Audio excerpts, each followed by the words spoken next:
name is Abhishek Kumar. So I recently graduated. I joined Lloyd's Technology Center on 25th of November. Previously, I was working as a remote job. In that job, it was quite hectic because it was work from home, and they used to ask me to work for 12 hours even in a day. And I was not learning enough in that job because it was kind of a wrapper kind of job. So I was looking some kind of developer kind of job. So I applied Lloyd's Technology Center through NxtWave. It was a very smooth interview process which helped me get to the company.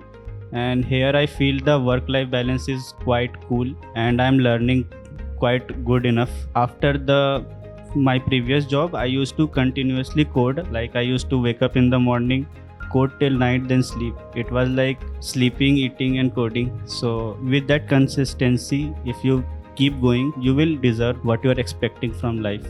So thank you.